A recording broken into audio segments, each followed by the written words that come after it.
get this wheel restored, and as you can see there's a number of cracks in there. So step one is I'm going to open all these cracks up with my cutting wheel here, and then I'll bevel it out with my Dremel, make like channels in there basically, so I can get a epoxy resin in there. So I'll get cracking on this.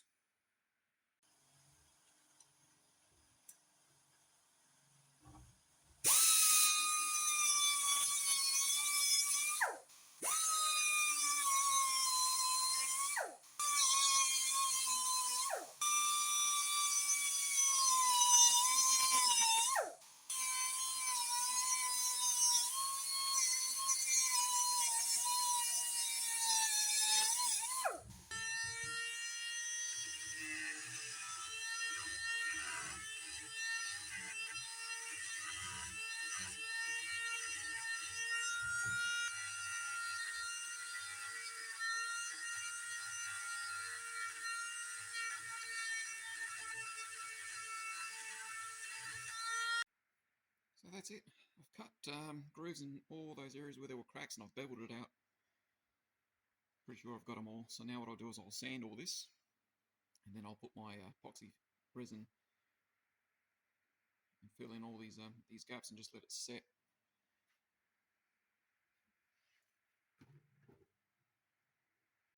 So the wheel's ready now to have some epoxy resin put in all these cracks. It's all been beveled out, and I've sanded the whole wheel with 80 grit.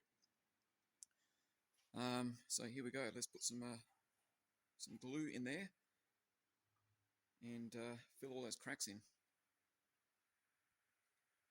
So this is the stuff that I'm using here, Sally's Araldite. This stuff is strong enough to glue steel together. So that's what I'm going to be using to fill in all the cracks.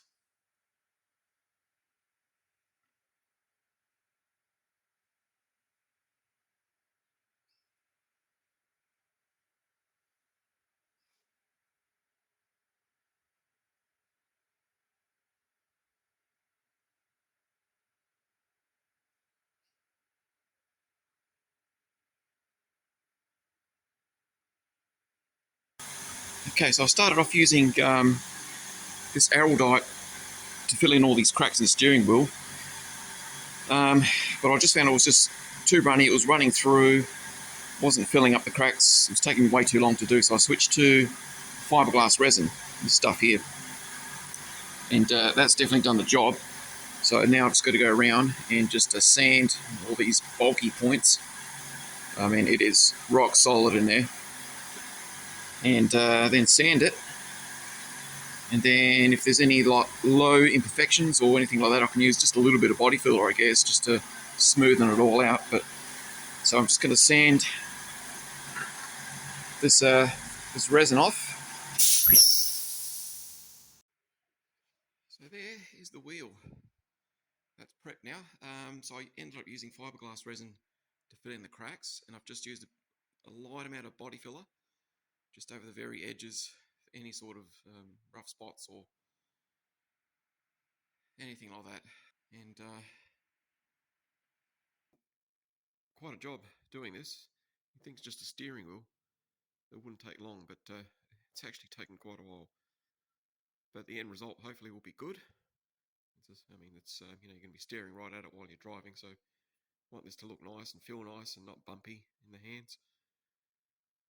So this is after one coat of 2K primer, and you can, I don't know if you can see that, but you see those little divots like right there.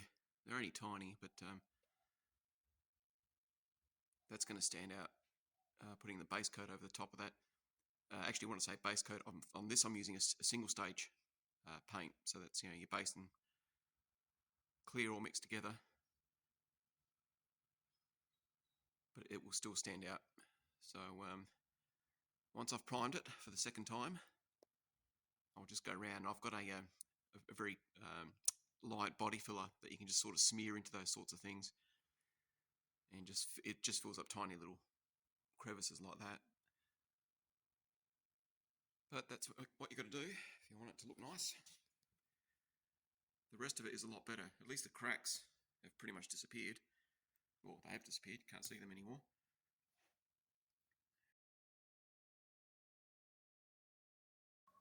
Now, eBay can be good for quite a number of things. Sometimes it's not so good. So look at the description here. Headlight switch, suit most Valiants, AP5, AP6 and so on. I really probably should have paid more attention to that word there, most, because just by looking at that you would assume that AP6 is included, because what I got was this, which is exactly what it is in the picture. If you look at the terminals, and what I needed was this. That's the original. You can see there's 7 pins, and here there's 1, 2, 3, 4, 5, 6, 7, 8, 9 pins. Obviously not for an AP5, AP6, probably later models, because what it means is, I mean, I could probably make it work, but what it means is the plug that goes on this end, which is on the wiring harness, is not going to connect to that because the pins are in different directions and there's extra pins. So this is pretty much useless to me. I should have ordered it from an actual Valiant aftermarket supplier. Anyway, lesson learned. It wasn't too expensive. It was about $45 with shipping, and it's going to be too much of a pain to send it back and get my money back. So anyway, live and learn. So just experimenting with these globes. Now, by the way, that switch, this is the incorrect switch. I think this is for like a VE, VF, somewhere around that headlight switch. It's definitely not the same as the AP6, but I've still used it because I wanted to know if the lights on the instrument cluster are dull because of my old switch, but it's exactly the same with this, makes no difference. So in other words, my old switch over there is actually fine. I don't need to replace it at all. But I decided to test the globes. Now these are the original globes that are in there. These LED globes my son put in his EF Falcon in his instrument cluster, so I thought I'd just try them. So let's start with the original. Now you probably need all of them in because they probably all help light up the whole instrument cluster. But this is a good test just with the one. So this is just hooked up now just to power up the instrument cluster. So I'll turn it on. Okay, that's now come on. I'll go full power, which is anti-clockwise. It's full. Go around the front, and as you can see, there's not a whole lot of light there. So if I was to turn that off,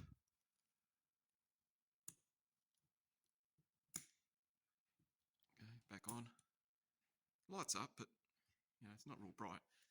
So let's switch to the LED.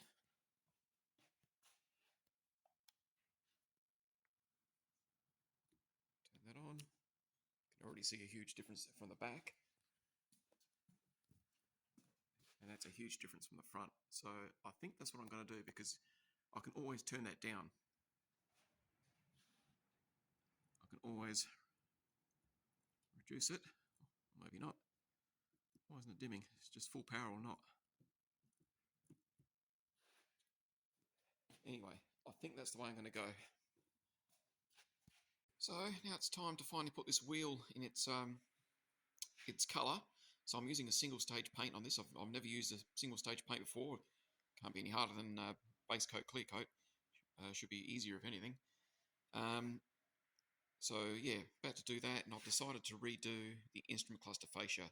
I'm leaving the inside parts here black, but all these cream coloured parts, because I want it to match the wheel. I think it's going to look a bit more uniform, because this is going to end up, it's not white, it's kind of like an off-white, whereas that's pretty much cream. It did look good, but I think it'll look better together, same colour. So, time to make that happen.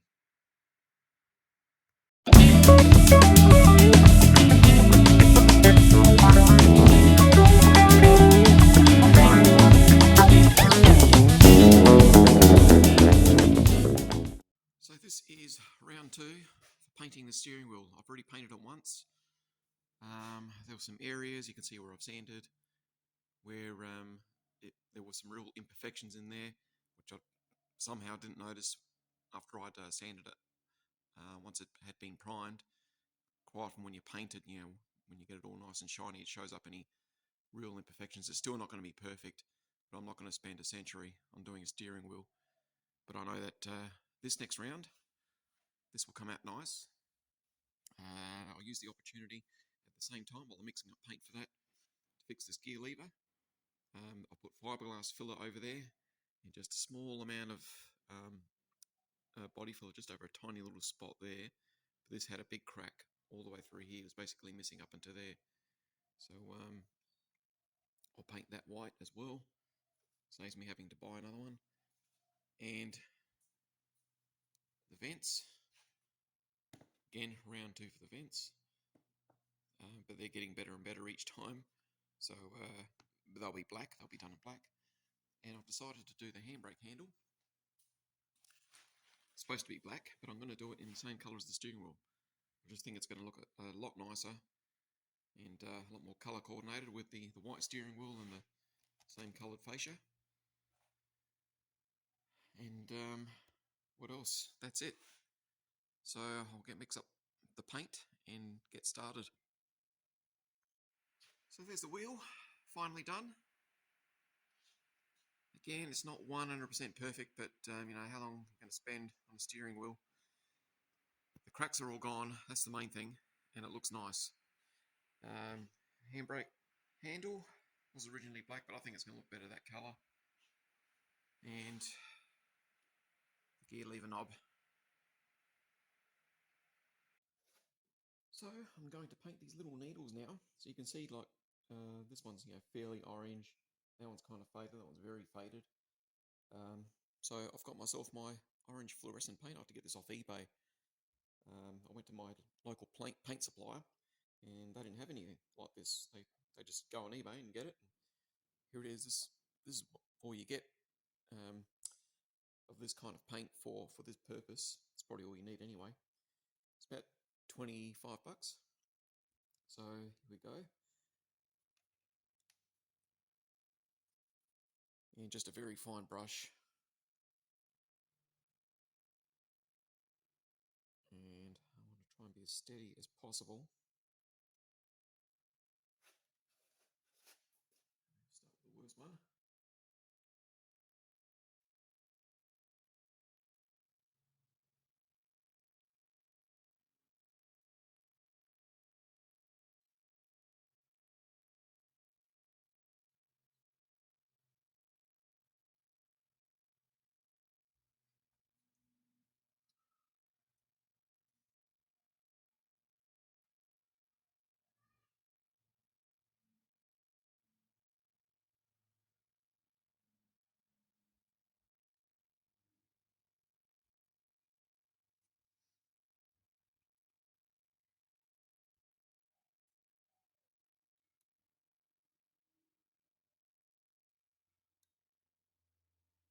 I don't know how this is going to show up when the lights come on. It's fluorescent.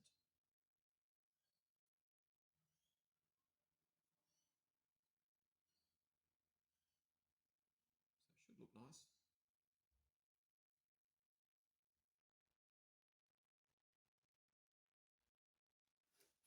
Actually, what I might do before I go any further is put some paper behind those needles because I don't want to paint the back section.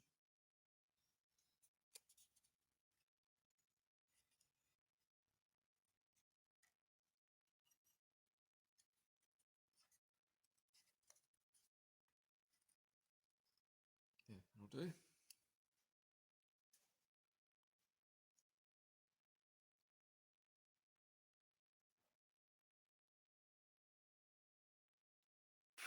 And that's what the needles look like now.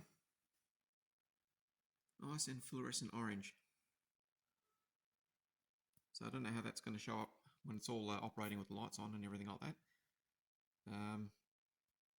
But that definitely looks nicer. So that is it. The wheel is done. All the cracks fixed up. She's resprayed. Gear lever knob. That's all been repaired. Fascia now matches the colour of the steering wheel, and I've painted those little needles. They look pretty cool in there. all restored.